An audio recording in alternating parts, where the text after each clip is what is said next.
Well, I rewarded myself with a second month-long European journey. No longer through Rail Europe, but Eurail. Spanish ones you had to do, say, getting Avlo on their side, be a member. Here's a layout of the itinerary. Must have changed it a dozen times. The X's mean mandatory reservations. Did a little analysis, so I kind of got a long, short, which that's a good idea. And the ones going into Italy from Austria, you can do through oebb.at. Well, I'm here in front of the train station here in Frankfurt on Main, not to confuse with Frankfurt on Oder, not unlike, say, Portland, Maine, and Portland, Oregon. And you know what's interesting is the 2-3 blocks in front of the station, much like you might find also in Hamburg, it's probably the worst public street scene I've seen almost anywhere, and that includes some 40 countries. I'm counting the little ones, of course. And you know what? Think about it. The U.S. can be just as bad. Here's a ticket I bought on Bahn, BAHN.de site for a German train. Not using my rail pass yet. Runs about the same had I done so. The rail pass for 22 days, even with the senior discount, is something like 23 odd euros on a daily basis. And on that site, they're going to give you a lot of choices.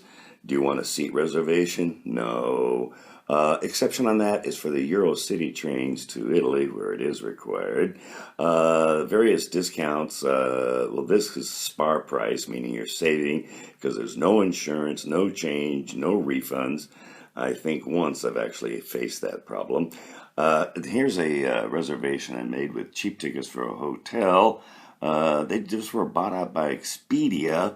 No problems, except now seems to be no more toll-free number to contact them to handle stuff. They give you two choices. Sometimes it depends on the hotel. You either prepay or not. It'll show whether that's in dollars or euros, respectively. I tend to choose those that are about third or fourth cheapest, nearest the train stations.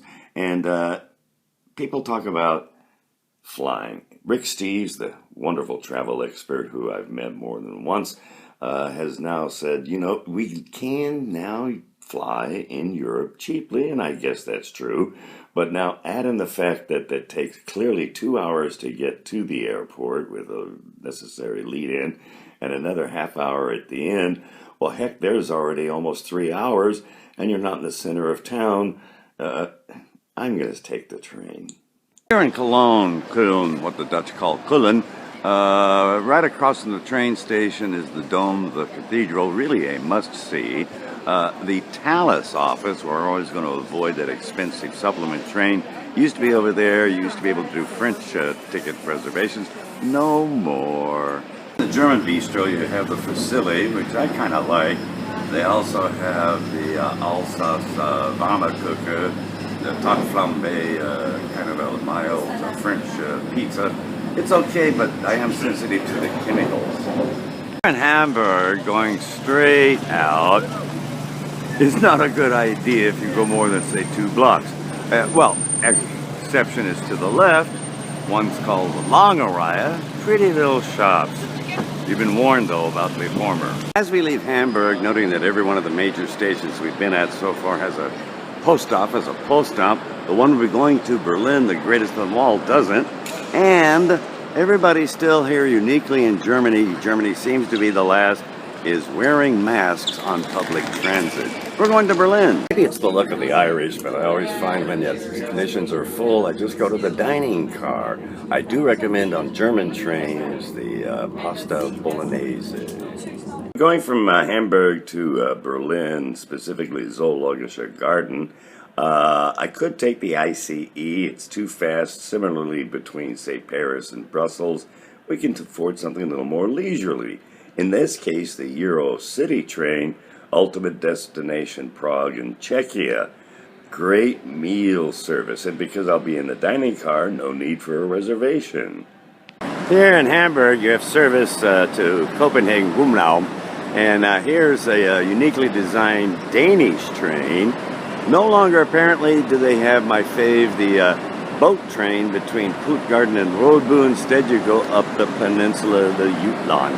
I'm here in this Czech train, probably some of the best meal service available in Europe.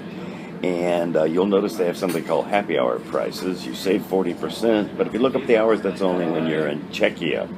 I'll be doing the Wiener Schnitzel, and the billing, let them know you will do it on a credit card in advance using the Czech kroner for a better exchange rate. And also, you get your mileage points because it's billed as an eating establishment.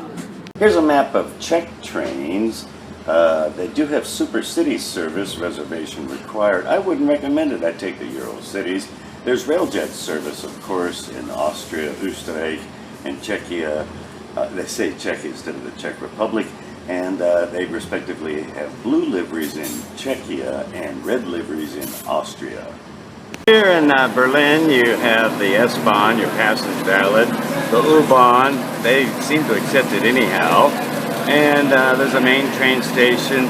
We're here at Zoologischer Garten, and they have Südkreuz, Westkreuz, Ostkreuz, and of course on the north, it's Gesundbrunnen. Go figure. Sometimes there's an idea about being penny wise and pound foolish, and I never pay for reservations usually on German trains, exceptions of course going to Italy where it's really a de rigueur. And well, there's 3 euros. The meal costs 9. Think about the difference. And in bigger view, how about at home where gas prices are almost $100 a week? That's almost the same as the cost of the train fare on the rail pass. See what I mean? Today in the German trade, I'm trying the Linseneintopf. It's a lentil soup with little pieces of sausage. I'm sure Sheldon Cooper would approve. I'll be billing it on my Capital One Saver card, getting 4 points because it is billed as a dining establishment. On the train from Salzburg to Vienna, noting there's 2 sections, one proceeding further on to the airport, the other to Budapest. We're doing a Schnitzel Simmel. It's half the price of the one with Kartoffel and potatoes, if you will. And notice, again, the train is full because we're actually changing holidays on this weekend. And this is priced at just about 5 euros. So that's actually almost the price of the reservation in the almost always available dining car. We're about to leave Austria. We're being reminded that in hotels, you actually have a choice to avoid the tax, the Steuer. Sometimes it's minimal. But if you're on a conference, let's say, in business, you check the box. Sometimes it requires a lot of filling out of forms. Sometimes it's not worth the effort. Sometimes it is. The thing about getting a reservation, while optional, it's still recommended for trains, especially going to Italy, is they'll send you a necessary update. In this case, they're pointing out there's no meal service, which is unusual, and one of the wagon numbers is going to be omitted. Boy, that's not a surprise. Everywhere I go, there's a line waiting to get into, in this case, the Reisezentrum. And it's true in France, Spain. You know what? It's worth that €2 extra charge making your reservations with your rail pass on now Eurail, no longer Rail Europe. Going from Bologna to Verona, I had thought about maybe taking the local regional train over a dozen stops. Yeah, the Fleccerosa costs 10 euros, 1 stop. Wait a minute, you could take the Euro City, same number of stops, namely 1, same speed in this area, costing only 3 euros on the Austrian OEBB.at site. The German map, monthly in their magazine, showing scheduled maintenance. Nothing could be finer than to be along the Rhine in a German streamline. Well, I've often poo-pooed the idea of getting a reservation in Nordic trains. This will be the 3rd one. It's been standing room only. 4 euros in Germany, but only 3 if you use the Austrian side.